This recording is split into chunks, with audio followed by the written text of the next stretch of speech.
Hey guys, we are going to review the area of a circle real quick here. So when you are calculating the area of the circle, that means that you're trying to find all the space that's in this circle here. And to do that, there's really only one thing that you need to know, which is the radius. The radius is the halfway point from the edge of the circle to its center. You can also use the diameter, which we'll see later. So the formula for the area of a circle is area equals pi multiplied by radius squared. And a lot of the time you're going to be asked to use 3.14 for pi, especially on things like state tests. So we're going to practice doing that.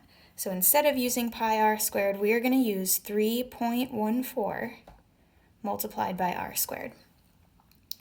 Okay, let's say that we had a radius that was 5 inches in length. If that were the case, because we have the radius here, this goes directly in for r. So I would have 3.14 times 5 squared. Now a big mistake that I was seeing last time we did this was that people were not squaring the 5, they were actually timesing it by 2, which isn't quite right. When you do 5 squared, you're actually doing 5 times 5.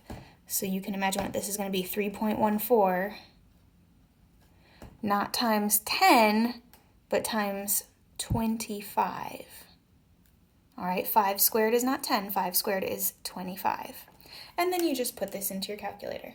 So 3.14 times 25 in my calculator gives me an area of 78.5. And remember, for all areas, we use our label, like inches squared.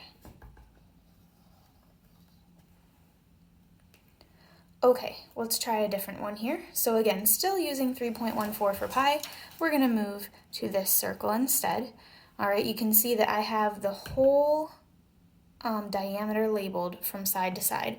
So from here to the middle is your radius. But if you are given the whole way, all the way through the center from side to side, then that's called your diameter.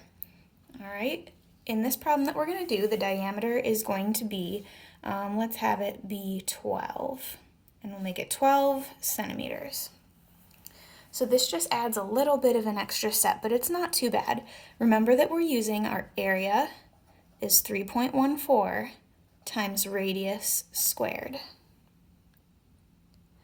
All right, so the issue is we don't really have the radius, but you guys know what we can do is take the diameter and cut it in half to just get this little halfway point here. What's half of 12 centimeters? Well, 6. That's my radius. That's what I'm going to plug in for r over here. So I'm going to be doing 3.14 times 6 squared. Remember, 6 squared is not 12. It actually means 6 times 6. 6 times 6 is 36. So in your calculator, 3.14 times 36 is 113.04. And don't forget about your labels. We were in centimeters, so the area is centimeters squared.